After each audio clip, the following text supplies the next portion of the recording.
Hey everyone, welcome back to Cosmic Crit. This is GM Patrick, here to start this episode with a couple of my friends you might have heard of before. Say hello, everyone. Hello. Hi. Hey, it's the friends. technically for now. Tyler, everyone else. We are all together after a pretty intense CritterCon 3. We took the week off of recording an episode this week because, yes, I was very tired when you guys suggested. I was like, yeah, that sounds like a good idea. But we wanted to get together and do a intro together just to say thank you to everyone who stayed at home during the pandemic, but still reached out and volunteered and played at the charity convention, CritterCon 3 last week. So thank you guys. We actually managed to raise over $6,000 for Doctors Without Borders in this weekend alone. And that brings our total to date over all of our CritterCons so far to $10,000, which is incredible to me. So cool. Yeah, that's wild. Well, when we started this, I was like, boy, howdy, it would be great to get into 5 digits donated. I was like, that's I was hoping to get 5,000 this convention. So, do more than last year, but we were very popular. We certainly were, because we had more than 70 tables over the weekend, day and night at capacity. And we just want to take a moment to thank all of the GMs of the tables, all the people that were playing at those tables, and all the people who bought rerolls and crits or just otherwise donated to the cause. Yes, we had a lot of people donate, a lot of players, and then people that were looking for boons, and we've raffled off some physical items, which was a lot of fun.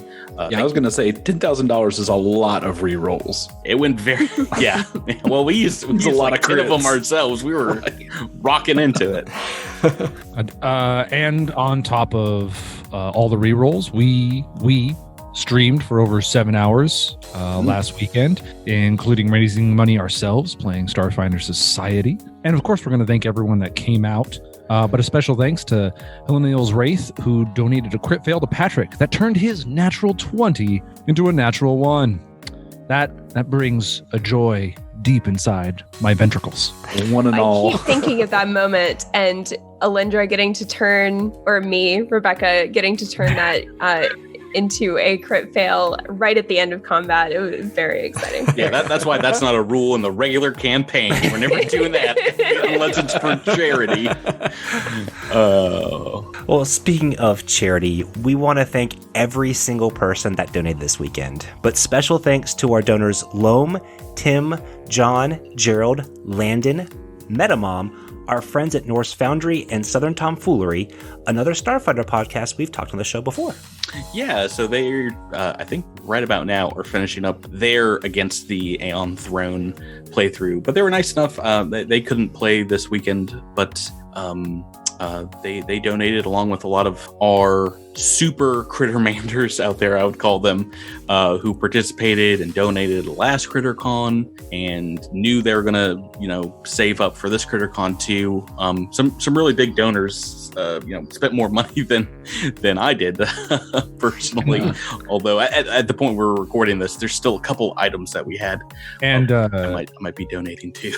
Norse Foundry is the only company that can make dice that I don't roll ones on. So that's a powerful fact. That's a powerful.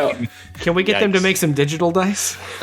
If I could, I would. I would make them. I would show up at their doorstep and be like, please. I'll also shout out Mischief Loot, which you can find online, who donated a hand-stitched Starfinder bag that was raffled off. If you're listening to this, it's already gone. You gotta tune in to the Discord or our Twitter to find out about stuff like that. But it's already raised hundreds of dollars, which is awesome. Yeah, these are just class acts, one and all, and this wouldn't have been possible without them. But it also wouldn't have been possible without the support from Paizo and a very special volunteer, Venture Lieutenant Stunt Monkey, aka Richard. Rich, you know who you are. Without him, there was no convention. But I want to also give a big shout out to Hells and Cosmic 11 and all the volunteers at the con who made sure that the games went off without a hitch. It was a real blast, guys, and They crushed it. They crushed it. Our fans are the best. Yeah, I'm pretty impressed how well a virtual con like this has gone on, because I mean, regular cons have many moving parts, a lot that can mess up, and I would assume virtual cons the same way. But for some reason, the group of people that have helped put this together, I mean, they just do such a tremendous job that it's so seamless. Yeah. No, if you're watching the Discord, some problems came up, but there was a lot of very helpful Crittermanders and volunteers that were directing people where they needed to go and answering questions. I think by the time this episode comes out, most everyone should have like all the boons that they've donated for and potentially rolled for at the tables, which like a week turnaround is very, very fast. I also want to send a couple of extra thank yous to our authors and employees from Paizo that helped out this weekend by running a special table, a donation table. And that includes coming back Kate Baker, Dennis Muldoon, Jason Keeley, of course, and joining us here, Sasha Lindley Hall, and GMing author tables of their own writing, as well as the incomparable Alex Splittell for GMing and hosting an hour of character creation on our Twitch stream Friday of the con. That was a lot of fun. Streaming for like 7 hours over the weekend. My keister was a little tired by the end of it, but like I said, we did take a break, which I'm very happy. Yeah, that's some premium content, guys. That's some A+ gets. Yeah, boy, howdy. We're lucky. But I also wanted to thank the 5 of you because, bearing with me the last couple of weeks has been a little crazy while I've been ramping up to the convention. But you guys have all been helping out. Jabert's been editing episodes. Rebecca, I've asked you to make a lot of art on the double time. And Drew and Tyler, you've been streaming yourselves weekly. And Miles somehow keeping the Discord alive. All while I've completely checked out of most everything else. But you guys picked up the slack as well as people in the Discord on top of playing games with me besides this last week. So thank you all. Well, and thank you. I mean, you've done quite a lot, kind of wearing many hats to keep the podcast kind of spearheaded, as well as, heading the convention as well. Yeah, no lapse in episodes. We got another one for you this week, and I don't know about you guys, but I'm ready to get to it. Oh yeah. Because this is the start of officially book 2 of Attack of the Swarm. And this week's episode, I'm glad we called it this, is called Sabotage Squad. Episode commencing in 3, 2, 1. Episode initiated. Mix up your mega elixirs and strap into the epoch as we are traversing space and time in this week's episode of Cosmic Trigger. My name is Patrick, and I'm the GM here, your Giga Mutant Overlord behind the scenes. I'm welcoming you back to another multiple ending-packed replayable adventure of Starfighter this week. Joining me, as always, in safeguarding the time stream are the Guardians of Guardia, your 5 friends and players, and mine. To my right, this scientist and inventor is going to blast you with a fire magic's gun. It's Rebecca rolling with Zinnia Ashtier. Hello. Across from her, from the far future apocalypse of 1999, here comes Drew delivering Robo Echo 7. Oh, but they were still hungry. To my right, he's a giant frog knight, but if you kiss him, he just turns into a giant bug knight. It's Tyler dredging up to Vasho. What's up? Across from him, this spiky-headed protagonist looks like they're ready to go Super Saiyan on your butts. It's Jabert playing as Trest. I got metal joints. And across the digital table, boy, this green little imp is ready to cause all kinds of chaos. It's Miles mixing it up with Sprouts. Good evening. Hey, everybody, welcome back. Hello. Hey. I'm lost on that one. What was that? Chrono Trigger. Oh, never would have guessed that. Okay, cool. One of the greatest games of all time. I've 100% of that game 3 times. I love it. My. It's so good. Oh, my. Yeah, it's the second best in the series. Oh, geez, Miles, you and your hot takes. Chrono Cross forever. Miles' hot takes. I think everyone in our Discord knows my hot take on that one. Oh, I didn't. I'm in the Discord. We've had this conversation many times. I know you like Final Fantasy VIII more than 7, but yes. Chrono Cross is the Final Fantasy VIII of the Chrono series. Chrono Cross is great. Guys, this is it. This episode, we are officially done with Fate of the Fifth, written and GM'd by yours truly. And holy Toledo, I'm looking back on my Word document where I collect all my notes for every episode. And this is like 13 episodes of the podcast and the campaign. And it came out to about 159 pages. Wow. The AP book itself is only like 50 pages, but I copy notes and rules and things like that. And of course, the little bits and bobs that I write here and there. But yeah, you triple space and then also like typeface 48. I start a new page every time we go into a different chapter. All dressed backstories and wingdings. It's weird. Before we pop into the episode proper, I did want to field a question from you, Patrick. Did we perform as expected as the author of the book, or did we catch you off by surprise?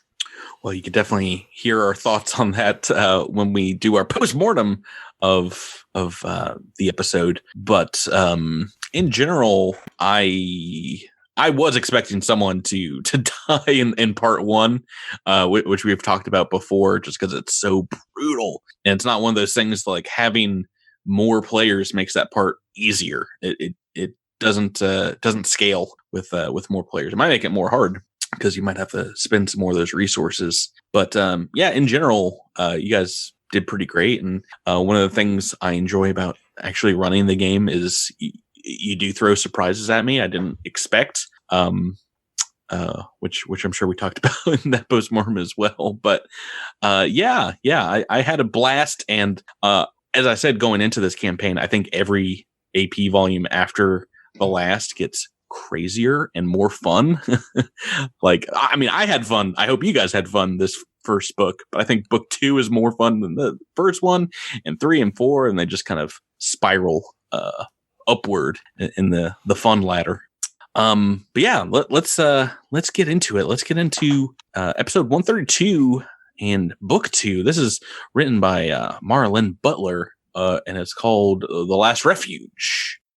Before we get into it, though, we need a quick reminder what happened last time, and for that, we're going to Miles with Sprouts to tell us what happened last time on Cosmic Crit. Well, we was almost in the clear, and then we wasn't. But that's how it goes anymore. Hadn't hardly cleared the atmosphere when a couple of fleet furry goons were on our 6 firing torpedoes up the Wild's exhaust port. Special delivery. Lucky for us, Zinnia's got some fancy moves. She gave him the old flip and burn, and Echo and Tress gave him what for? Return to sender. So here we are, just a few thousand clicks out from Suscalon, setting course for Ultranius. And we were only just able to take stock of the situation. Turns out we picked the only cruiser in the sector with a busted drift drive. I mean, it's going to be thruster propulsion all the way up to Ultranius. Meaning we're going to have some time on our hands. A lot of time. Time enough for this whole situation to go trucks up in a hurry. Let's just say I'm going to keep my sawed arm close to me for the next little bit, just in case. And I know we've started some episodes not in the current time, and this one's no different, as this week's episode starts on board the commandeered ship called the Terminus Wild that you guys have taken. We see it from the outside, out in space, silently drifting forward, nearly unmarred, as you've just gotten done with this space battle. Its blue chassis kind of just showing minor acidic scoring from that fight with the Fleet Furies. But this serene visage from the outside doesn't belay what is happening on the inside as we pull into the hull, in towards the back of the vessel. And we see these red lights flashing in the empty cargo bay at the rear of the starship. A warning alarm ringing out here, showing there to be some sort of emergency. The camera dips down, showing the deck. There's a long crimson spray of red streaked across the floor, as it looks like someone has potentially lost a fatal amount of blood. And along with that grisly scene, you see discarded shell casings and spent batteries resting aside deep gashes in the metal flooring of some melee attacks. Some of the cargo here is destroyed, and detritus is kind of strewn around the back of the hold. And down the hallway, we hear far-off screaming, cries of pain, anguish, with the indeterminate voices of Midnight Squad shouting over the top of one another, calling to retreat further into the ship, while at the same time, the ship's automated computer voice calls out into this empty cargo bay. Opening rear airlock in 3, 2, 1. Decompression complete.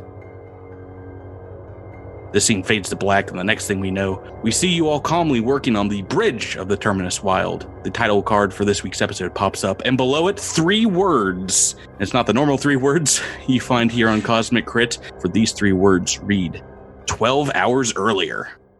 Ooh.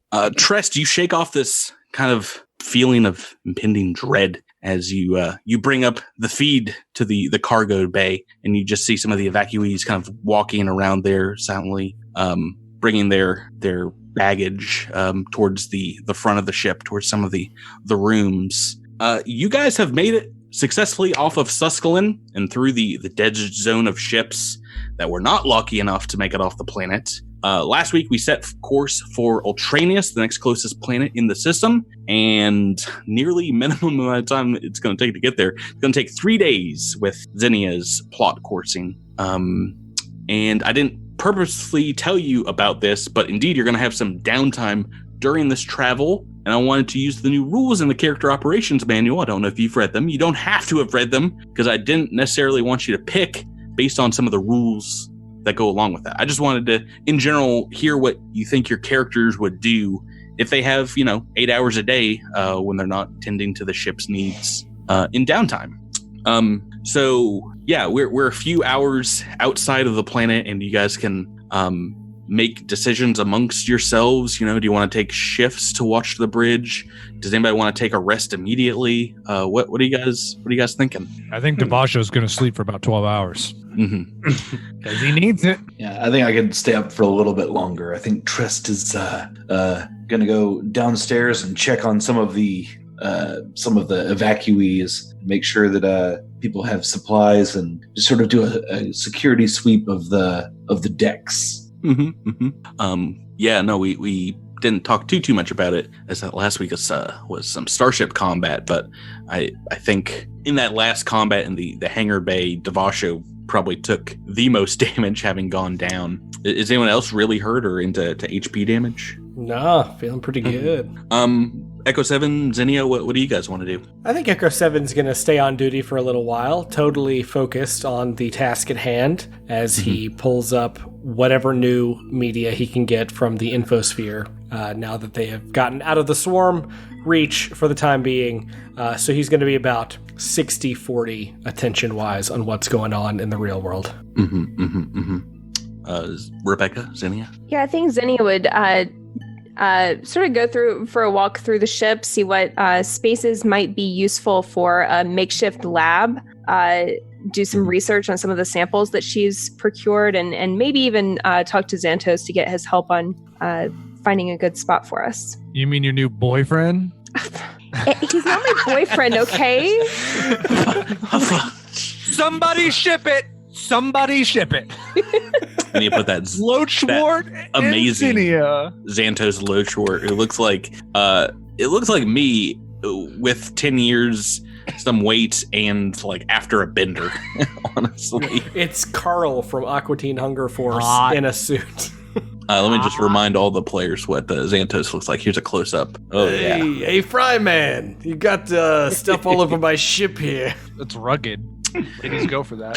He took over the science officer duties for you all and is willing to spend time on the bridge as well.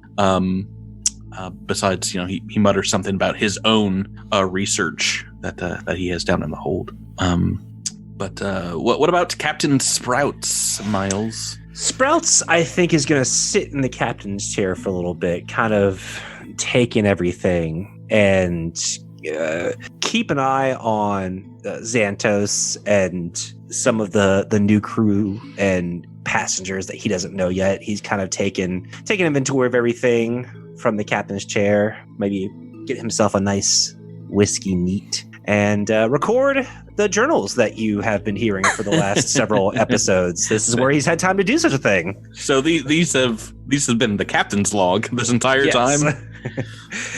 Yes, but I think that Sprouts wouldn't necessarily call himself captain. He in his mind's eye is still just a gumshoe, but he has definitely accepted the role. But when he's taking his own personal logs, he's definitely, still just a detective. Sure. So yeah, I'm just going to move you guys around here, and let's first go to Trest. If you're going downstairs, you can, as soon as you leave the command quarters or the main deck for the Terminus Wild, immediately to your right in the hallway is an elevator that will go straight down to the front of the passenger level. And as soon as you get down there, you hear a lot of voices immediately to the front of the ship, where it seems like Kalorigishi has gathered a lot of the members of the evacuees here. I see, including Brattlebur Bilgebratter. Oh yeah, that's the dwarf evacuee. That is an intense name. I like it. What, Brattlebur Bilgebratter of the Branoa Bilgebratters, of course. You have way too much fun naming things. No, I have the appropriate amount of fun. It's true. Yeah, there's a bunch of NPCs here who weren't necessarily named immediately. I've gone ahead and given them some models because you can, well, you can make friends with them if you want, Jabert, but you do see Zelenon down here kind of tending to some of the minor wounds, like low-grade frostbite from some of them having been out in the cold for so long, searching for a ship to get off planet, and there's some minor burns from the fires there at the spaceport. When he sees you walk in, he'll give you like a quick cheering hello psychically in Sheeran in your direction. Give him a little acknowledgement, sort of the telepathic nod. Tip of the hat. Yep. Yeah. When you come down here, another one of the evacuees that you prior met in Fort Gallant comes up to you, this kind of hoity-toity human who introduced himself back then as Elliot Stilts, the Absalom Stilts. He'll come up and say, soldier, well, what is the word? How long will it take us to retreat back to Ultranius? Mr. Stilts, I am assured by the pilot that our course is tight and should only take a short number of days. Somewhere in the range of 3 to 5 days, I would imagine. I imagine Trest doesn't really know precisely how long it's going to take, but doesn't want to overpromise and underdeliver. So, is there anyone with piloting expertise here who can nail down that date? 3 to 5 is a lot of difference. What are our supplies on board? Do we have enough fuel if it takes 5 days? We should have plenty of fuel. I do not foresee any issues. We were able to fill the fuel lines to 90-something%. And, as you're answering that question, you get another one from Brattlebur Bilgebratter, who's like, well, what of SDF command? Have you all been in contact with them? What do they say the situation's like down on Ultranius?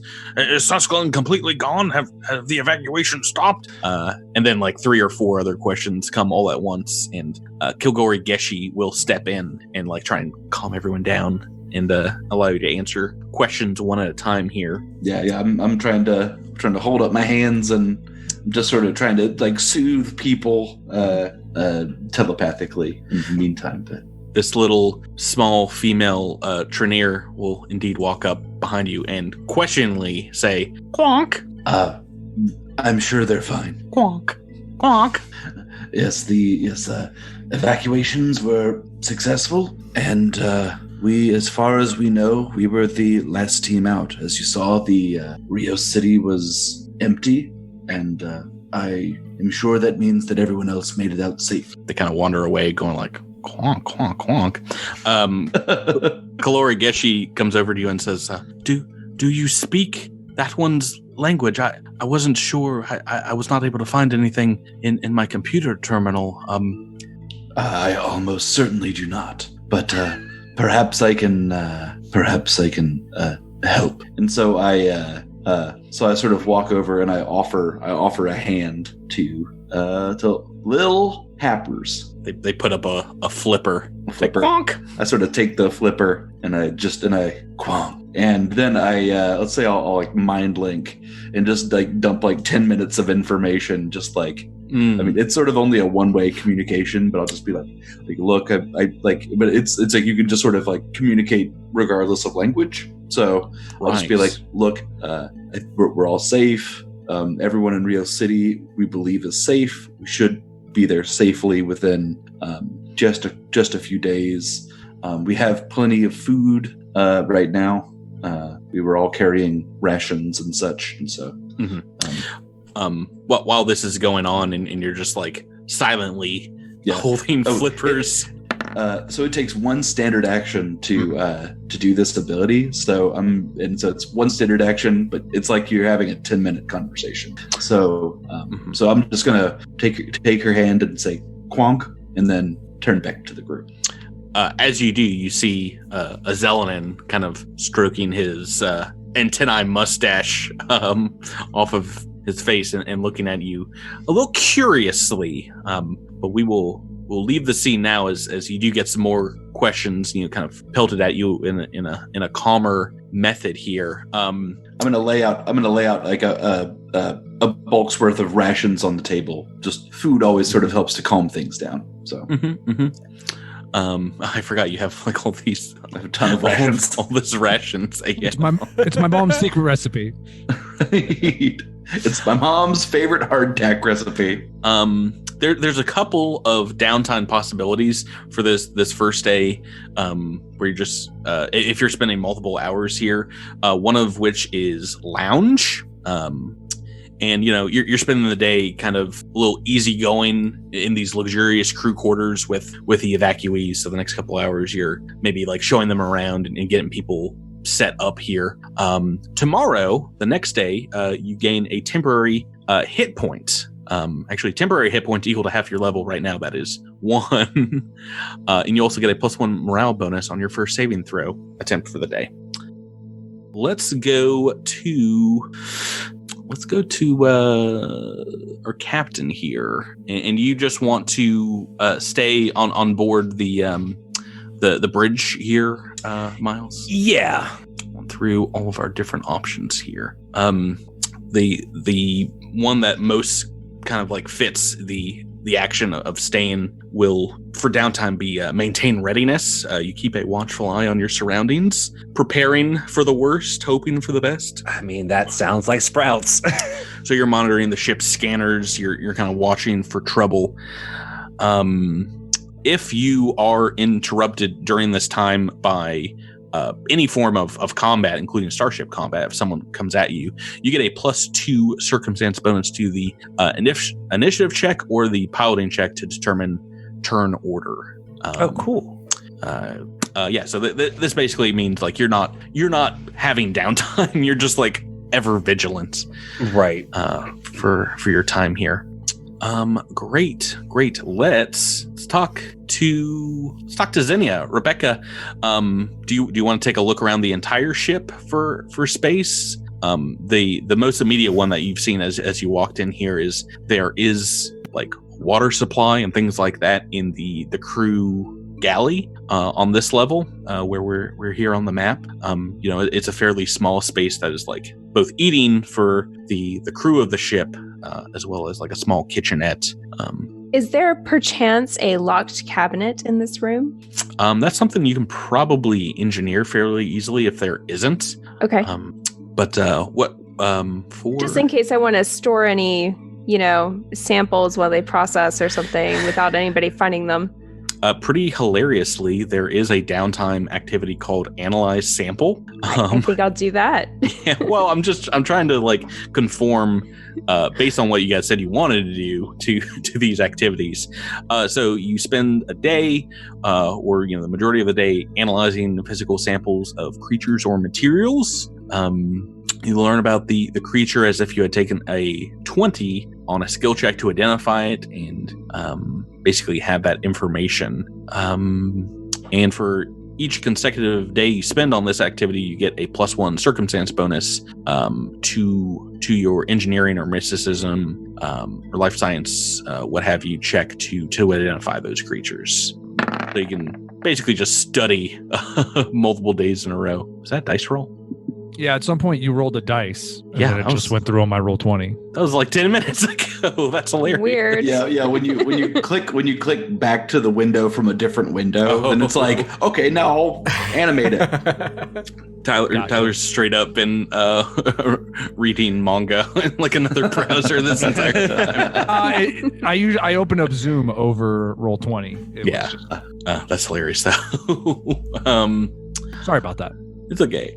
Rebecca, as you are setting up here and like putting together a cabinet and clearing out some space, maybe kind of cordoning off a small section of the shelves and the tabletops here specifically for your equipment. You bring up the science kit where you've been collecting these samples. I haven't been paying strict attention to what you've gotten so far, but I think it's Dredger, and I think you've gotten one of all the swarm creatures minus the Korvox. Is that correct? Yes. As well as the cerebric fungus. Correct. Right. And as soon as you open up that science kit, you see something moving inside of it, and it looks like one of these samples has overgrown its container and is like a pulsating heart. That's taken up a lot of like the empty space in the briefcase and has fused with the science kit's computer readout display. And this is what you see in front of you right now. Let's go to the art. Boop. Oh no. Yeah, this little fun guy. What's this? Looks like a ball holding a light. I was gonna say, is that my kit in its arms? It's part of it. It seems to have fused with technology. Jabir, you had a guess. I was gonna say that looks like a Metroid. I think we should abandon ship right away. If this is gonna be Rebecca's new pet for this season, I'm not on board. Right, they're getting progressively less cute. Drew, shut up, why don't you, you jerk? Let me get to it. As it does, as soon as you look it over, you see like these beady little eyes look up at you, and it psychically calls into Zinnia's mind. Mother? Hello, Mother? I require sustenance, please. Suckle me at your primary tentacle. No. Why, I never. You're looking over this thing, and you're a little confused, but this does seem to be a sapling cerebric fungus, but it has indeed fused with computer parts. And as soon as you see it say those words in your mind, like the letters also pop up on the screen, kind of like in text format. And it says, "I am your offspring, and as such, I have imprinted on your minds. Please care for me." Patrick, this is why you need to go outside. This is why all of this is wrong and bad. All right, so Zinnia, I think the first thing Zinnia as a scientist would do is try to identify what this is. I mean, is she familiar with this kind of thing happening, this phenomena happening in other laboratories she's been in, perhaps? Yeah, make me a life science check real quick, and we'll see if you are familiar. It's 19, but it's a -5 on xenobiology. Oh, +2 to identify. You've heard of indeed cerebric computers before, and it is something that has been seen in the scientific community of them kind of like fusing with a computer to form indeed exactly what it sounds like a living computer. Indeed, these rules are in Alien Archive 2, I believe, where the rules for cerebric fungus are. But that's not all this thing is, because it is also sentient, and we're going to use the creature companion rules from AA3. That's right. This is your new pet baby cerebric fungus computer. Oh boy. Shut up, Drew. Perfect. And it is only a tiny level 1 plant creature right now. It is up to you if you want to look over the creature companion rules, but you have to spend like credits and UPBs to like train it and feed it and make it grow along with your level. And there's feats and stuff, so that's completely up to you. But it also right now is working like a tier 1 computer. Cool. So did it fuse with my bio or my xenobiologist field kit or something Part else? of it, yeah. It's just it's ripped out some key components. It's still functioning and like analyzing some of the other samples that are in there, but it might need some repairing. Oh man! So this thing doesn't like give me a bonus to anything. It How just dare does. you, mother! I give you love. What else do you need from me? I mean, it's super cute and all. I mean, Where I is your appreciate primary it. tentacle? I need to suckle right now. While you are working over the next few hours here and maybe having deep conversations with the yet to be named cerebric fungus computer creature companion. That's a mouthful. Yeah, it needs a name, clearly. Xantos Loach will walk into the galley. Miles, are you following him if he goes like to the bathroom and stuff? No. Okay. So he'll walk in and he's like, well, hopefully this crew has stocked up before they left. I require approximately 1,500 milliliters of caffeinated beverages in 250 milliliter doses, approximately every 2.25 hours, if I'm expected to get this spacecraft in working order. Hello, Private Zinnia. How are you? Hello, Xantos. It's good to see you again. Look what I've found in my samples. He pulls out a scalpel. It's like, get back! What is that thing? It's adorable, isn't it? Mother, help me! I think it's a sign that we are on the right track. That we are finding good samples out there if they're growing like this. What? That thing's been growing since you left Susquehanna? Yes, isn't that what samples are supposed to be doing? Typically, the samples are dead when you take them. Did you bring a living creature on board this vessel? I thought it would be useful. I thought you had containment protocols in the SDF. He like puts his shirt up to like guard his mouth. It's like, is that thing clear for quarantine? I hope so. I think so. Should I kill it? Are you suggesting I should kill it? I leave that up to you, but I don't want to sleep in the same room as that thing. Mother, okay. I don't want to sleep in the room with that man either. I don't blame you, little one. Listeners, you can't see it, but every time Patrick speaks as the computer, he puts his hands up to his face. like he's got little like face tentacle or like a face frill, and it's hilarious. No, that's the thing's hands like asking to be picked up. Like reaching to be picked up, yeah. Yeah, it's like, please, mother. Save me from the loachwort. So uncomfortable in this. After this conversation shakes out, Xantos will leave you to decide this thing's fate. But we'll go over some of the things he's been working on, and says the computer system worked well under combat conditions, but our shields were broken. It seems like it behaved somewhat unresponsively. The computer for this tier of duo-node terminal operating system, I'd expect it to be a little snappier.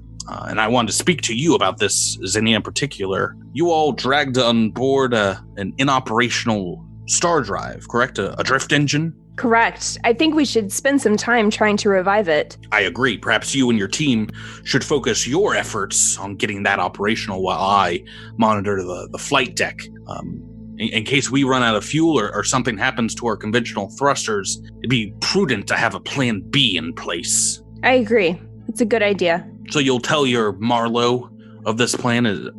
Are they capable of executing this kind of technical maneuver? Probably not. But I will help him. Yeah, he's pretty dumb, isn't he?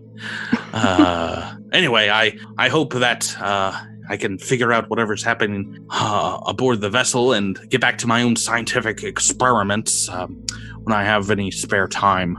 I was doing vital research for our mutual employer, the BBRC. When the swarm attacked Bernoa, I luckily was able to get my hard drive downloaded, some small crates loaded into a vessel before the city fell, but it's been hard dragging them all across the continent. Yes, given our mutual employer, I think it would be wise for us to work together and combine our research for the BBRC. I'll see what you have when you're ready to present. I will try to make a scientific summary of my findings as well, but that will not deter me from continuing my research first. I do not wish to deter you, only to help.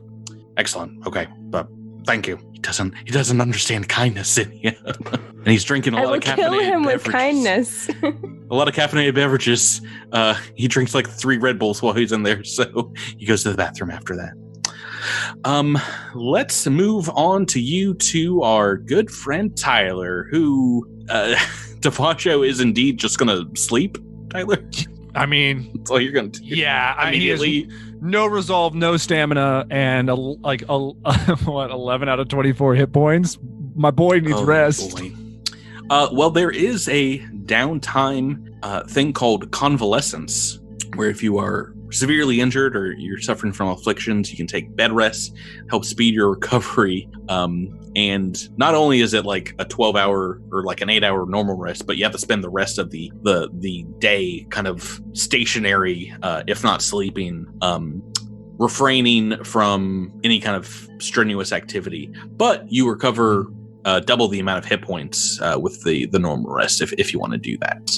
I think that's what he would do. I mean, he's probably either, sitting up in a bed or laying in bed. And I think a lot of his time when he's not sleeping is just kind of looking at his moat and trying to figure out why nothing seems to be working. Or like he's just getting wrecked, to put it bluntly. And he's trying to figure out like where he's lacking. Why does he keep failing? And I think he feels like if he keeps performing this way, he's never going to see his family again. While you're doing that and resting, it does turn into actual night back on Suskelin. And yeah, Devacho, you sleep for the first time since resting in Linmari. And at first, your dreams are quite pleasant. Maybe your brain anticipating getting back and meeting up with your family. So you have dreams of these sunny barbecues on Suskelin back at home. There are friends and children playing. But as this is happening, of course, you do fall into a black hole of slumber, a dreamless sleep. You feel like the bed you're resting on just sinking further and further into the deck of the ship. As the borders of light in your mind kind of disappear, and once more, you are in the dark place with your moat again, which is formed up in a shield kind of floating in the air above you, flickering back and forth between its moat form and the shield form as it kind of speaks, its edges moving around you. It seems somewhat larger than the last time you saw it here. The moat is still the normal size. In this dream, it's quite large, and it says, "Devacho, we have done well to continue existence, and we shall once more give us gifts of the other place, this place. We shall grow strong in the face of our enemies, those who might call themselves our allies today." Does Devacho have any questions or anything? You said you wanted answers from your moat why it wasn't working. You speak of power, but we nearly died in that cursed city and in that docking bay. If it wasn't for our allies, I would not have made it out alive. We, Devacho, do not need them if we are powerful enough ourselves. We offer unto us 2 powers. We shall choose one. If we may, we shall see the life inside others. We shall sense their pulse as they try to hide from us, as we hide that which beats within our own chest. Or we may choose another path that of protection. We shall never fall victim to that which would hurt the weak, the living, though that which the living protects is of no concern to us anyway. Tyler, Devasho is receiving another dark gift here from your moat. But like last time, you can have the ability to try and resist it, but this time it's a little bit harder. Make me a will save. My best one. That was a joke. Yeah, no, I got you. We all got the joke. Okay, cool. Just making sure. Ooh, though when I roll a natural 20, it doesn't matter what my worst one is. Very hard DC here, but you have made it. Over the last few days. Yeah, you have been fighting this urge to maybe give in to these dark powers. You had a dream in Linmari when you rested last. But yeah, whenever you summoned your moat, you kind of felt its tug once more. So you may choose not to take one of these two powers if you want. Now, that's completely up to you if you want, but I will give you just the general names of them. Okay. One is called Life Sense, and the other is called Deathless. I figured the life and the death of these two powers might be interesting to contrast. I mean, it's tough to say. I mean, I feel like Devasho feels like the moat has been failing, but he also feels powerless. So there's a struggle between like, he's being offered power right now. That's great. And you have the option to turn it down. Last time you did not, as you failed that save. Last time I just straight up failed. So, I mean, he definitely got stronger. He felt that when he was able to like tap into that power a few times and it worked out. So, I don't know whether he feels like when we fought in the hangar bay and he fell, like, well, did he just not have enough power and now he needs more, or the power's not worth it because it didn't get him through that situation. Yeah, the cool thing I like about these rules is you get that choice for your character now. Last time I was like, no, you got to pick one. But I feel like he would take Deathless. I feel like he would accept that because I think he feels powerless. I think in the end, his goal is to reach his family no matter what. And being fed the idea that we can gain enough power to where it doesn't matter if we have allies or not, we can just beat back anything, is tempting, especially after he feels like such a crushing defeat. As you decide to take this power in your mind, you grab hold of the moat once more that's turned into a shield form, and it just, the inky blackness, the purple energy kind of swirls around you, coalescing, kind of just coating your chitin completely inside and out. You can feel it's kind of like grasp around your necrotic heart, and you eventually get back to normal sleep. But in your dreams that you have at this point on, hours later, you're back at those same barbecues on Suskelin, but friends and family are just turning away from you. You see people kind of cowering in your presence. And in the dream, when you go to find a mirror or reflective surface of some kind, it's the same thing as, when you can't grasp at something in a dream. It just like the mirror shatter or the water evaporates in front of you. But when you wake up, you get a full view of what they might have seen as hours later. You get up from your bed here in the crew quarters. You have these huge black bags underneath your eyes.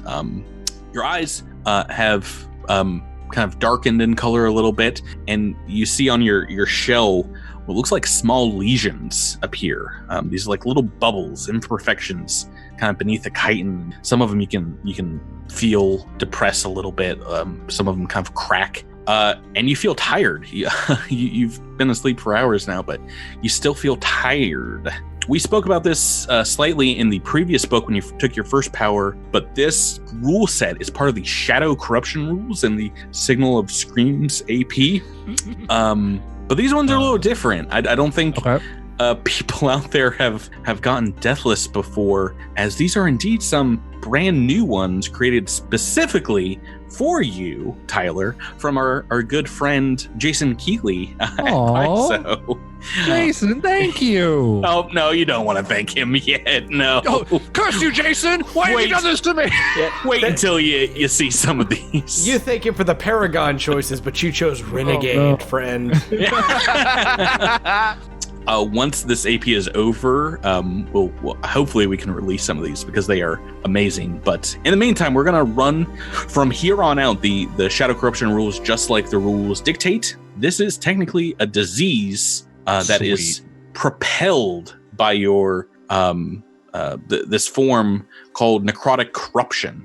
And I was gonna give you at first there's low levels because the Shadow Corruption, in that AP starts, a little higher level. I was going to do it once per level in the first book, but from here on out, it's going to be like the normal rules. Every day that you rest, you need to make a will save or gain more of these corruptions. But Tyler, if you fail, you can instead just spend 3 RP to succeed instead. Perfect. So if you're just resting up here on the ship this next day, and you don't spend any RP for any reason, then you can pretend like you succeeded if you don't want to take an immediate power the next day. Okay. Just for shoots and ladders for Fleam and Giggles, Tyler, how much RP do you have right now? 3. Oh, like maximum? Yeah. Oh, okay. Fun. Well, it's been good knowing Tyler, everyone. Good knowing Devasho here. What? I mean, Patrick, can I ask a quick question? Yeah. I'm not very familiar with Shadow Corruption. What happens when you just accrue like a lot of these? Oh, yeah, you don't want to do that. Why would you want to do that? I don't want to, but the whole will save thing makes me think that I'm not going to have a choice with a lot of these. So I'm just kind of curious is it bad or is it like awesome? Do I become God of Shadows or do I mostly become like a pool of shadows? I think you're going to have to remain subscribed to this podcast for the next couple books to see how this plays out. Oh no. But we'll see. So you're convalescing, you're resting up, but yeah, as you wake up every maybe couple hours now, you feel almost more tired than when you went to sleep. Yeah, let's get back to the bridge here. Both Echo 7 and Sprouts, you guys want to stay on the bridge like in this readiness state, right? Oh yeah, 100% ready. 48% ready. Yeah, we're kind of used to being partners, I think. So we kind of got a Butch and Sundance thing going on. Oh yeah. Well, why doesn't Butch and or Sundance? Is one of you going to like monitor the helm as well, or are you guys just at your stations, your normal stations? Well, we're on autopilot right now, aren't we? You have locked in a course to Ultranius, the one that Zinnia set in. So, I mean, if you guys just want to monitor other sections of the ship, you can.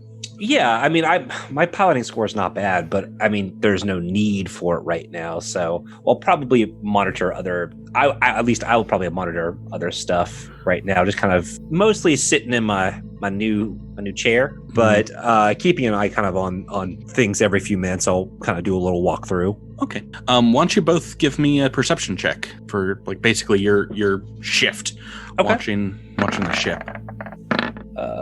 It's 18 and a 16.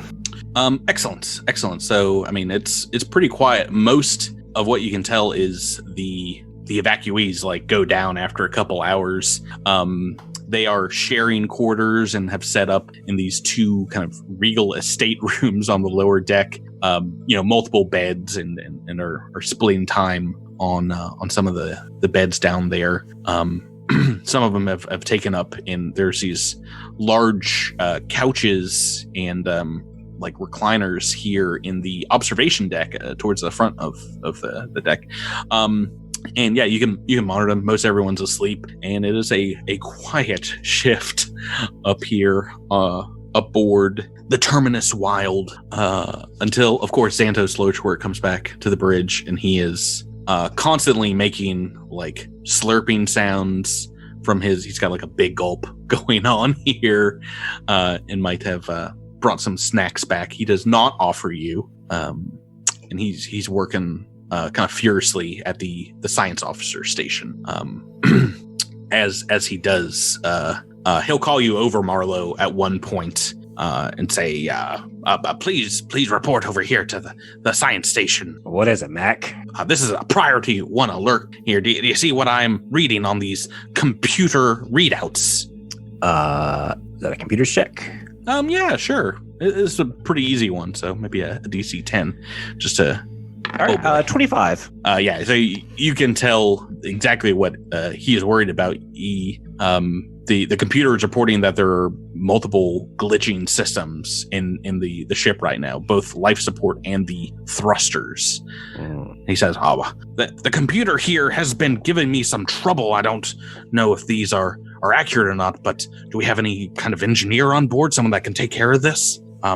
Perhaps we took more damage in the fight than we thought. You might be right. Well, I'll get someone to look at this right away. Who would be best suited? Zinnia or Echo? Engineering? Zinnia. Yeah. Echo 7 Zinnia? has a whole rank in engineering, so he's real good. Got Is that a plus one? +4, No, +4. baby. Oh. Yeah, it's a class skill, right? Engineering for soldiers. Yeah, you can head That's down. not terrible. Oh, this is gonna go great. For a glitching system. I believe in you. Do you guys want to split up and one of you take the engine room and the other life support system? Are you talking to me and Drew? Yeah. Sure. I don't breathe, so I'll take the life support. Makes sense. Comms on at all times. I don't want any surprises. Go ahead and make me some engineering checks. Right? It's a 17 for Zinnia. And Echo. 23. Nice. Hey, Drew, you nailed it, baby. See, the problem right here is with your foreign converter. You know, you got to get a new foreign converter. We got one of those, the foreign converter. As you're going through there, it is a very stubborn problem to fix. It seems like there is like minor damage to like computer components, and you have to like change some things out. Both of those rolls will be enough, but it takes about twice the amount of time you would think to fix just a glitch in each of these systems. As you are going over them, back here, like in the some of the engineering parts of the ship Echo 7, I would like to talk for a moment about your character, in particular, the last time they were aboard a starship. You have like perhaps mild flashbacks as you're doing this work to the last ship that you were on, which was an Amrantan vessel where you lost everyone you knew in an attack by raiders while traveling through this system. Is that safe to say? Is that part of your backstory? Yeah. Yeah, it was Echo 7 took an escape pod, and that escape pod ended up on Susquehanna, and that's where the farmers found him and didn't know what he was and put him to work. And maybe some backstory for just people who don't know about the Amranta people. They are kind of survivors of another swarm invasion force of their planet, perhaps hundreds of years ago, who were not always construct race. You were like a regular kind of humanoid race, and your people created these things called the Ghost Forges that trapped your souls that were of all the people that died during this swarm invasion in the robotic frames.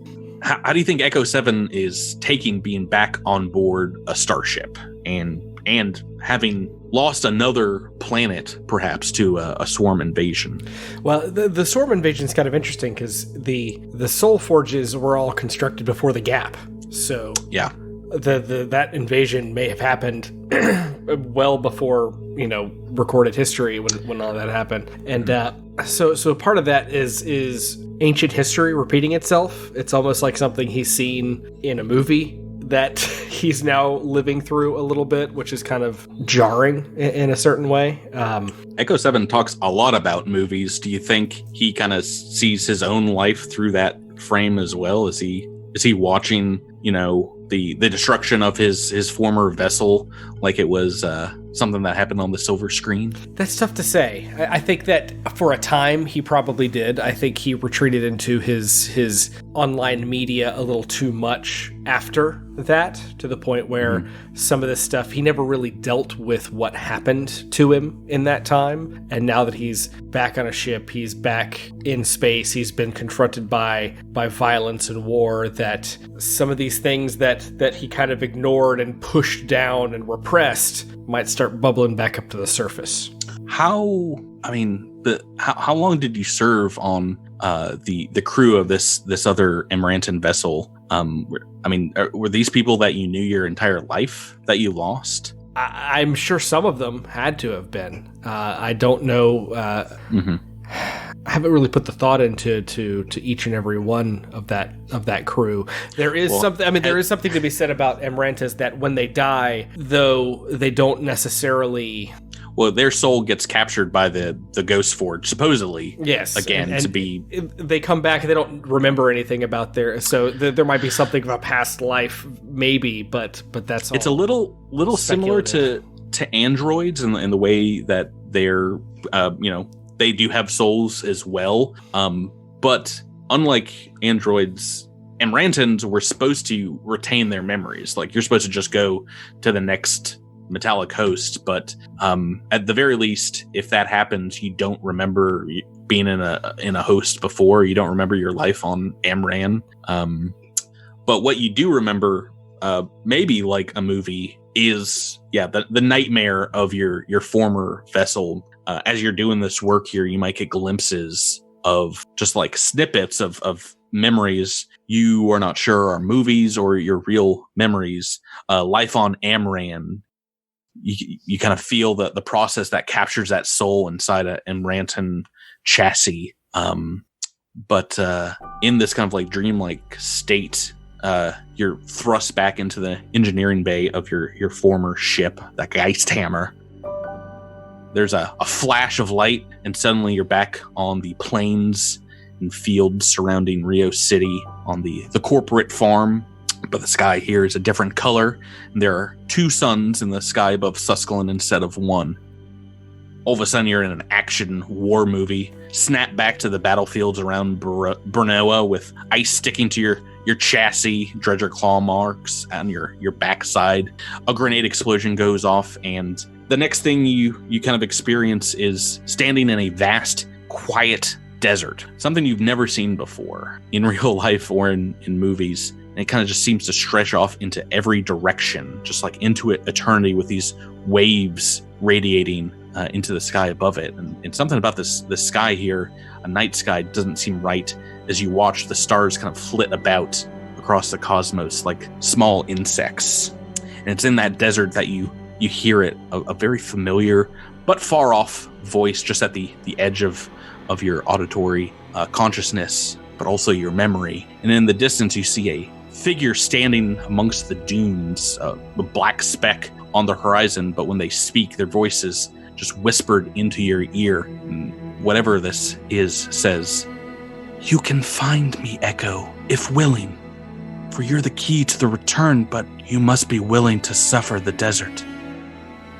The winds howl, pick up, and you're surrounded by a blistering sandstorm that obscures your vision and soon encapsulates your entire visage. You can only hear the roaring wind, the sound of the sand grains pelting your metallic hide. When you're back up again, your optical server is showing you like fixing the glitch in the system, and you're on board the Terminus Wild again. What would Echo 7's response to that be? Whoa. And that's the quote of the day. Just whoa. I like that you don't have to say who that's from. Everyone knows who said whoa. I love the Matrix. That's. I was half expecting you to say. I was half expecting you to say, "I know kung fu." Oh, I was wondering if we all thought of different Keanu Reeves movies. 'Cause I was definitely thinking Bill and Ted. Just, me too. Yeah.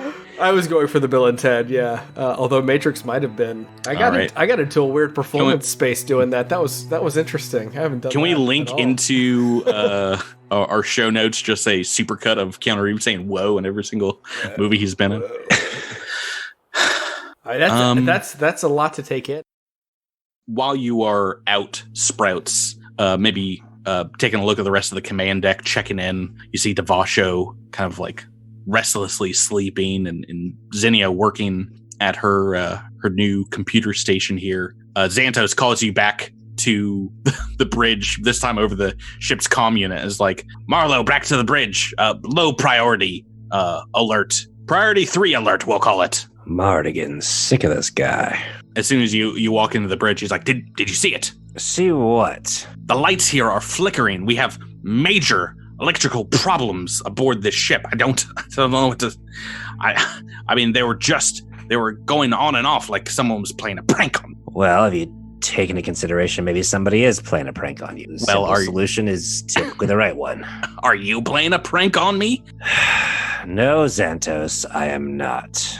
Well, I know whoever you just sent down to work in the engineering base, see if they can come back here, and we need to nail this down. This could be a larger root problem with our computer system, something that they've not been able to pick up on. Echo's still in this room, right? Yeah, maybe he's just coming back from fixing the glitch in the back of the ship.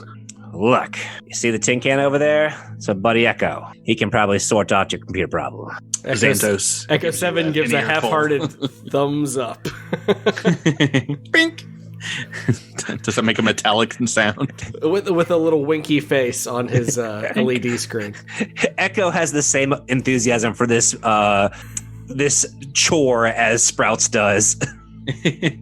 Yeah, so let's we'll fast forward through some of the rest of this like half day, we'll call it, of rest and taking turns here. If you guys want to switch up, and in the future I'll allow you to read through all the downtime rules. There's a lot of things you can do, from like drinking and gambling to doing like drills, like keeping combat ready and stuff like that. I just wanted to do one episode where you didn't necessarily have it prepared to see what happens. To see how bad we were at it.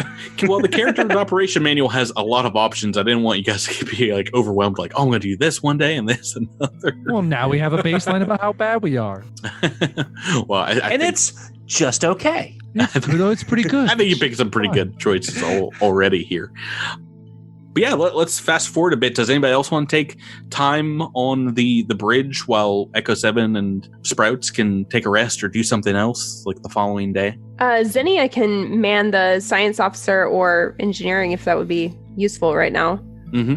So switch up with one of them. Does anybody else want to? I mean, it is on autopilot, so you could probably get by with one or maybe two people. Is there Alternatively, I was really planning to spend the second day working on the drift drive. Sure. So, do you want to take someone down there to aid you with that? It could take some brute force, to once again move it into position and get things hooked up. Yeah, I think Echo maybe would be a good person to bring down there. Getting back in the power loader. He looks annoyed with me. Well, I was resting. You called me up from resting. No rest for the Ranton Wicked. I need your muscles, or whatever you call those things. I guess the crew doesn't know what I am still yet, so that'll be... I mean, you're Robo Boy. Yeah, we accept you regardless. I still need sleep. Right. So if you're going to work on that, Sprouts, give me another perception check. For you, anything. Say 21. Right. So Miles, 21 perception check. You notice something you haven't really noticed before. You're taking a look outside of the front view of the command deck, and while not maybe the best pilot, something doesn't seem right. Like the direction that you're facing, like the sun is on your right, the sun of the Susquehanna system, where it should be like more towards the left. Make me a piloting check right now. All right. Let's see. That's a 23. So you bring up the computer's flight information. 23 on a piloting check. You are looking over Zinnia's work, and the whatever course that the computer is currently telling the starship to go on right now is taking you nowhere near Ultranius. You're going almost in a tangential, or like a right angle towards the direction towards Ultranius. And taking a look over the computer's log, you've been going that way the entirety of the last 10 hours. Uh-oh. Excuse me? So can Sprouts just change the direction? Yeah. Do you want to tell Zinnia that, or? Do I know that Zinnia? We just were told that there were so many computer errors and the ship was on autopilot. Something could have happened during the autopiloting phase where it changed course. It's possible. Is that something you want to share with the rest of the crew? Yeah, I'll definitely share it, but I'm definitely not going to be like, Zinnia, what did you do? Zinnia, at first, Xantos Lochwort suggested one of the many paths the computer suggests when you guys were setting course, but you were the one who set it, and you rolled piloting on it. And if you go back and look over, either someone manually changed your course heading, or there was a major glitch to completely rewrite the flight plan. It requires a lot of calculations and things like that. So it would be basically if you input X, the computer read it as Y. So something completely different was happening when you put it in. But it seemed right, once again, looking over this when you typed it in. The only people who have been in the bridge since I set the course are Sprouts, Echo, and Xantos. I feel like Zinnia, especially with how cold he's been to her, might approach Xantos and ask if he knows why our course could have been modified. If you give him that data and he's looking it over, he's like, I'm sorry. Are you trying to tell me that we have been on the wrong heading since we have left Suscalon? I sent you the computer readouts and I trusted you as pilot to put in the correct course. What this is going to add an entire day to our journey. I realize that more than anybody else here, and I did key it in correctly, but something has changed since then. I don't understand how it could be so incredibly wrong. Do I and the plant over here need to look over if you relay this information back to the computer? You're gonna watch your tone, Mac. We're out here for another day. What happens if something else goes wrong, Marlowe? Everything has gone wrong. You've made quite a point to complain and moan about the computers all day long. Had it not crossed that tiny little mind of yours that something could have happened after she set the course. Of course that is a possibility and one that I am taking into account, but still I would hope that you all minding the ship would have been able to tell this before we have gotten so off course. And how, pray tell, will we have done that? Well, maybe we should have someone on the flight deck monitoring the piloting station to make sure this doesn't happen again. Someone with piloting expertise. Well, thanks for, what's the word I'm looking for? Thanks for volunteering then. Do I look like a pilot to you? You don't want to know what you look like to me. Oh, okay. Well then, why don't, whoever you want to deign put up there, go ahead and do it. But I have my own work that I need to see to. I can't be babysitting the SDF this entire time. We'll kind of huff and chuff and move towards leaving the bridge. You enjoyed our babysitting when we saved you from the swarm. Devasha's not there, but has anybody sensed motive Lochwort at any point? I was about to say, you guys can all move to the bridge. This is kind of like a big happening. Sprouts has made his dislike of this guy apparent since the beginning. So it's not that he needs to sense motives. He doesn't trust him at all. Well, no, but from what he's saying specifically, is his reaction to the information. So if we're suspecting him and he's the one who changed it, then obviously when he saw the information, he would have already wouldn't have been surprised. That's what I'm saying. We're sense motiving his reaction. Right. On this specific reaction. So Sprouts might not trust him. So Sprouts might be suspicious and try to discern whether or not. Yeah, I can roll sense motive. Isn't that your main thing? Not if I roll a 1. Oh no! I mean, Devasho would roll it as well. I mean, he got a 16. Yeah, we got 16 and 15 here. I mean, not only does he seem legitimately angry at this mistake, but he is also, you see, quite apparent surprise when you show him the readout, and like he's freaking out about the extra time on board the vessel. So we can be fairly sure that he is not the one to change it. So is there? I don't take it that there are any cameras or anything in the bridge. No. Or any computer logs like that would indicate a change. It doesn't look like any other directions were keyed in that you can see on the piloting station. But when you like move to go look it over, it does seem it like flickers for a second, and it's like unresponsive, like you're tapping buttons, and nothing seems to happen. Zinnia does have this new thing that's attached to a computer that has been following her around all day. I don't think it's been following her around, and it's back in the crib. Yeah, and also the computer isn't hooked up to any of the ship's systems, so I don't think it can make any changes. Yeah, it's well, just good thing they haven't invented wireless technology yet. Well, I mean, it doesn't have access to any of that stuff either. Well, shouldn't. Good Y'all thing are they just haven't trying invented the to. computer score. You're just scapegoating my new pet. I mean, it's clear that something is interfering with the input, because we know a glitch happened. Glitch has been happening the entire time that Echo and Sprouts have been on board the bridge, and we just saw a flicker, so we know something's not right. But for all we know, this is something that is with the ship itself, because this was run by a scurrilous individual that maybe they have a built-in like thing, like where you have to. Like in the 50s when you had to do some sort of random thing in the car in order to get the car to start, you know? I mean, that may well be true, but the fact of the matter is it's not a piloting error. There is something going on with the ship's systems that we need to look into. Like I said, sounds like we need a detective. Well, if you suspect sabotage, for sure. In Sabotage, the meantime, I believe it's pronounced sabotage. Oh, thank you for interrupting me, Drew, for that. If you want to recorrect the course, though, it seems like the piloting station is glitching again. Are you guys all on the bridge at this time? Yes. Yeah, I think I would have come up to the bridge if the word had sort of gone out about this. Go ahead and everyone make me a perception check. This seems coded based on how we know the episode started /ended. Drew, how dare you? That was for our listeners only.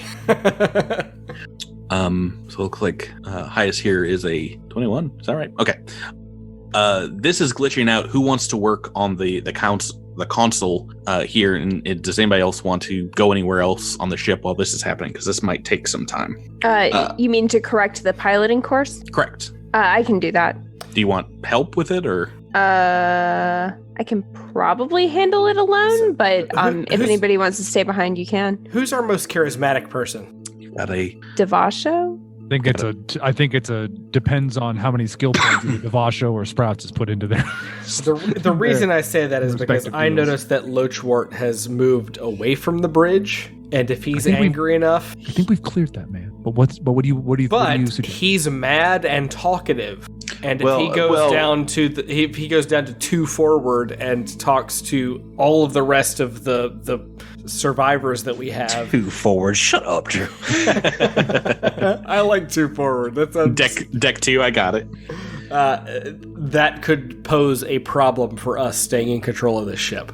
Yeah, I mean, if Echo voices that, I think Devasho, who I'm assuming you would all have noticed is looking rather not great, would say, I am of no use with these machines. I will go see to the survivors and make sure Xantos keeps his cool. You sure you want to do that, buddy? Yeah, looking a little, what's the term? Terrifying.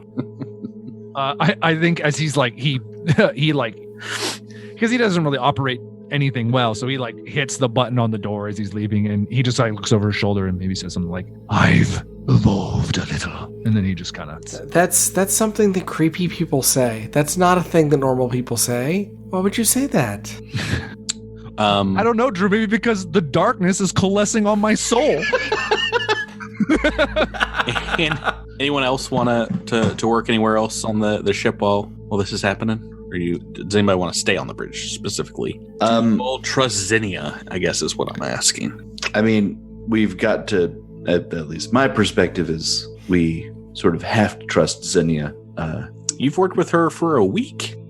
Well, I mean, she's part of the crew, and if we go and start suspecting each other, then what do we have? This is what being part of a team is all about. And so I'm going to go and start. I'm going to go patrol maybe the engine room and sort of some of the problem areas where we've had trouble, and make sure that there's no hinkying about in yonder storage bays. Raz Jungat is back in engineering, just covered in grease, and it's like, I think I got it. I think I've got a hang of this job now. You're doing great, Raz. I'm really proud of you. I have 1/4 rank in engineering. Oh wow, that's great. That's so many more than I do. I'm working towards my half rank. Oh boy, I'm really happy for you. Listen, Raz, anybody come back here recently? Oh, tons of people. Oh, good. Listen, Raz, and I pull out a piece of paper and I pull out a pen and I hand it to him, and I'm like, I want you to write down the time and name of anyone who comes in here. Can I trust you on this, Raz? Not at all, but I'm on it. You know how to write, right? I'm pretty good. I've got like a 1/4 rank. I would say in that as well. Just draw like a stick figure like of what they look like, and I don't know how to know cursive, do I? Don't need signatures. Let's fast forward here. Echo 7 and Sprouts, are you staying on the bridge? I feel like Echo 7 needs to guard the bridge for the sake of what's going on. He feels a little worried, a little scared, and he knows he's not going to be able to help in the way that Sprouts and Zinnia can in order to fix this thing, but he knows that he can shoot bad things if bad things approach. Just cannon is twitching this entire time.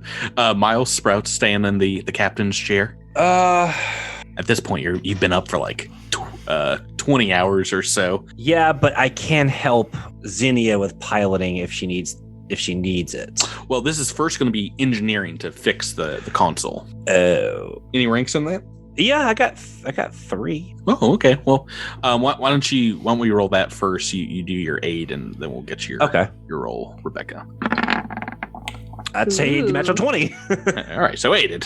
It's a 19 normally, so 21. Great. There is a harsh whine as you start to get into the computer system here, and suddenly a giant bolt of electricity kind of splays out the side of the console. You smell burning electronics, and I need everyone on the bridge to make me a reflex save. Oh no. That's a 20 from Echo 7. It's nice. 18 from Sprouts. Nice. And 11 from Zinnia. Oh, not as nice, Rebecca. Not as No, nice. no. That is a fail, as you are sitting right down in front of the console as it explodes in a massive plume of electricity and smoke, burning electronics throughout the bridge here. And the entire ship is kind of rocked for a moment. And you can hear this way back in engineering.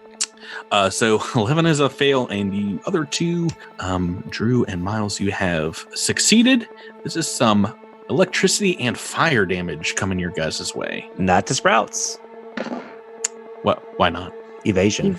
Oh my goodness gracious, I forgot all about you being an operative. This is 12 points as the console explodes here. I just do some plant parkour. Can we assume you're that we have behind the chair. that we have rested at this point and we're back to full? Like a 10-minute rest? Like we've been on the ship for 2 days. No, you've been on the ship less than 1 day, and we've gone through all the stuff that you've done in that time. You have not rested. Let the podcast record show. Sorry, I got to do math because I got to figure out with the level up where my stats are. Hang on. Sure. But you're still up, certainly. You took at least a 10-minute rest, right? With 6 points? Okay, good.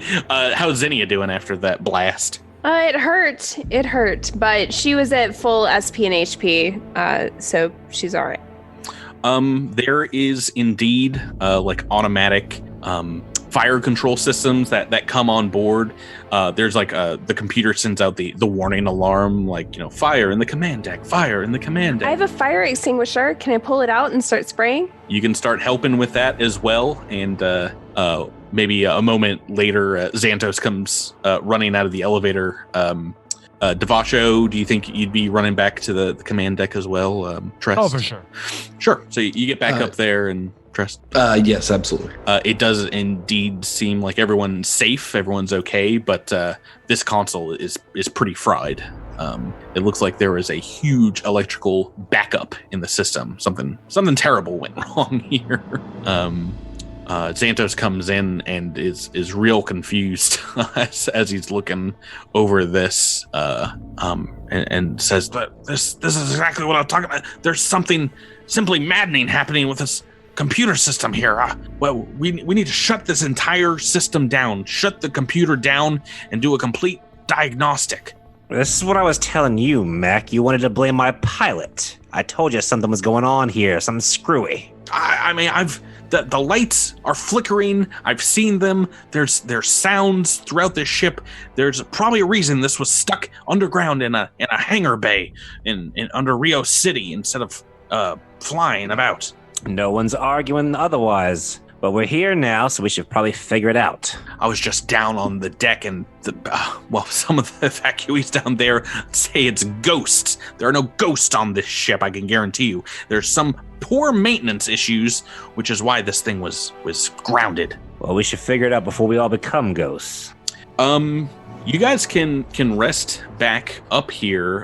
Indeed, if you want to take Drew the next maybe 8 hours to sleep and recuperate. Xenia, do you feel the same way? You haven't technically rested yet either. No, I feel like she probably needs to sleep. But I mean, if the computers are fried on the bridge, it's concerning, right? Yeah, you can take over the captain's computer and set a course. It will take a little bit longer, but I mean, it only takes, like 10 minutes to normally do. Okay, so it's not the entire system is fried, it's that one console is fried. No, if you were to enter into like Starship Combat, you might have some negatives because it would count as like a malfunctioning system. But that is something that could be repaired as well. Okay. Given time. Yeah, I think Xenia could stand to take a rest, get her SP and RP back. Yeah, Sure. Echo 7's doing the same. For the time being, do you want to make another piloting check to set course? Yes. Correct. Xantos is going to kind of angle to look over your shoulder while you're doing this. And Make sure I'm keying it in properly. It's making me nervous. That's a 14. Oh my gosh, natural too. I'm starting to get suspicious of Xenia, frankly. I know, I'm rolling really poorly, by the way. It's getting bad. Unfortunately, yeah, it's like 10 minutes, maybe 15 minutes, 20 minutes later, and you've still not laid the course. And Xantos is like, I don't know much about piloting Private Xenia, but all the courses that you've suggested of the computer here will not get us to Ultranius. Please try again.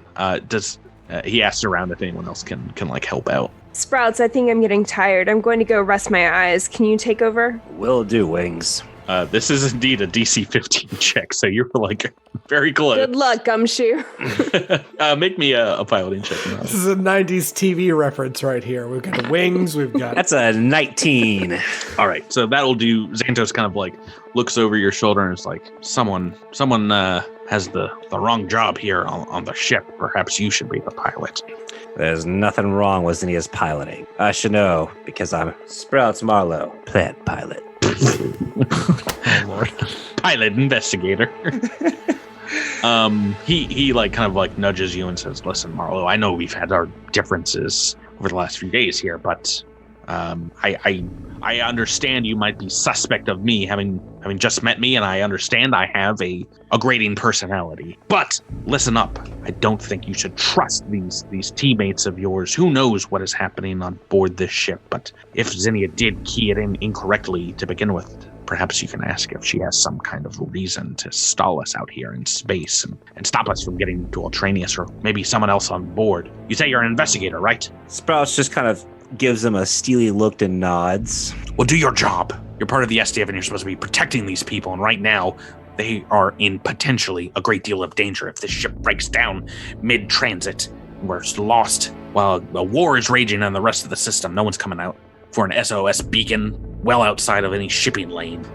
Listen, Mac, the only reason half these people are on this ship is because of that Strix. She's been in plenty of scrapes with me, and I trust her. For now, at least. The same as anybody else. But I've been through hell with these people. I don't think any of them are wanting to keep us from getting anywhere. Look, I may not like everyone here.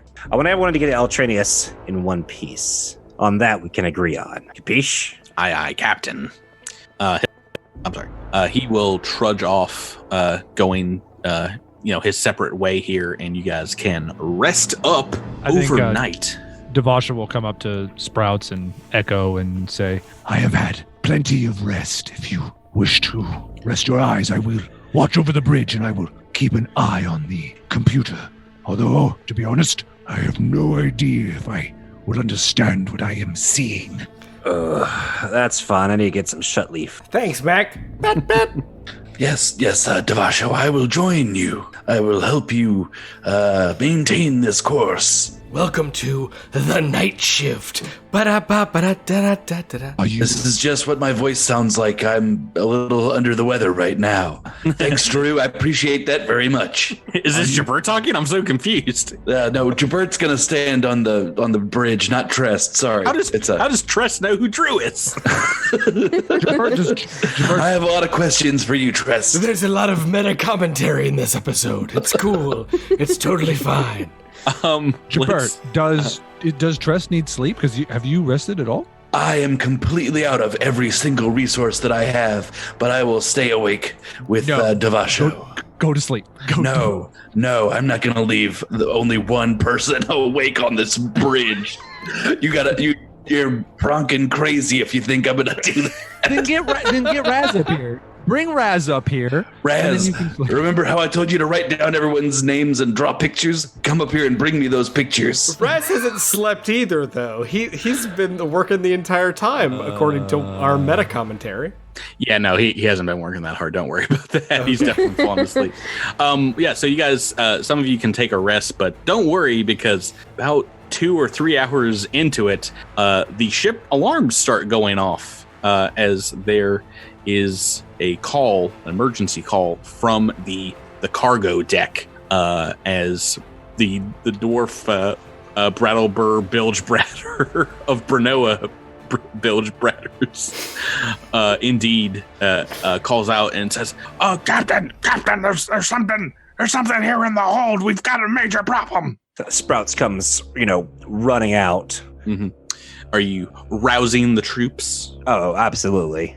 Okay, we will move down towards the cargo bay where you can go through the back of engineering. There are some steps leading down. What is your guys' marching order? I don't know who's fastest, but probably not me, but I'd do my best to get there quick. I think Devasho is the fleetest. What's your speed? Yeah. 35. I'm 40. You guys can fast. Put yourself in whatever order you want here. Just line up in this hallway, kind of here. We'll array yourselves, and I'll tell you what you see when you jump inside. Sprouts will probably just hop on to Echo at his usual perch. All right. I guess let Devasho lead because he has to squeeze through this. So it's going to take him the longest to do. So Devasha going in first. You get to the door leading to the stairs that lead down to the cargo bay, and it seems to be reading some kind of contaminant, and there's some background radiation ticking off the display here, and you hear a dwarven cry for help inside. Just what would you like to do? Devasho's going to shout, There's radiation and activate environmental protections. We need to get in there. And he'll flick on everything and then bust through recklessly.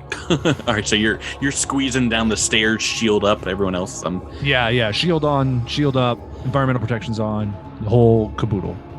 Sure. Let's go ahead and let's everyone make me a perception check. Is it dim or dark, perchance? It is at first a little dim. There's some like flickering lights here in the cargo bay as well. But there's also red security lights, which maybe you get like half a bonus, the half a +1 bonus for this, as it goes from like very bright to dark and spooky as a red light kind of flashes just along the perimeter of the room. As you guys are stepping down, I'm going to take a look at your perception checks here. Trest, you see indeed the dwarf lying on the ground, along with some broken crates in the back of the room. And from one of these crates, you see something kind of moving inside. As the computer starts to hammer above you, says, warning, contaminant detected. Inside, through your dark vision, 60 feet away, you can see it, a small creature. You can identify nearly immediately what this structure is, what this thing looks like. It looks like a giant. To be continued. Weak. Patrick, that was mean. Boy, oh boy, cold, baby. I cannot wait until next week. But this episode went a little longer than I thought it was. I was like, oh, maybe we'll get to this combat, maybe we don't. But next week, you guys, we're gonna make some initiative rolls, and maybe we'll have a plant investigation too of what is happening on board the Terminus Wild. Does anybody have any clue? This reminds me of Akatas in Dead Sun, so I'm a little freaked out. Let me write this down. Space Akatas. Well, if there's any clue, Sprouts will find it. What do you guys think is waiting for you in the cargo? Probably dredgers. I mean, some kind of swarm. I'm guessing dredgers for Foma. A stowaway, perhaps. Oh yeah, no. Speaking of stowaways, there's only one that's been following the pilot around the entire episode. Yeah, better kill that little baby. Kill that baby, Drew. Smash that thing while everyone's back is turned back to the science lab. I'm still guessing Collywobble. We're gonna need. Oh, what if he just pops out and says, "I'm here"? We're gonna need. I didn't die. I'm still around. We need a name for that cerebric fungus and stat. I know. I'll work on it. This is part of the reason why I already love this AP. Just at the very beginning, there's so many weird things going on, and we're gonna figure out, hopefully, most of them next week when we come back to play. Guys, thanks for playing with me. Thank you. Patrick. Thank you, Patrick. And everyone out there, thanks for listening. We'll catch you back here next week. Have a good See you later. week. Bye-bye. Bye. Cheers, everybody.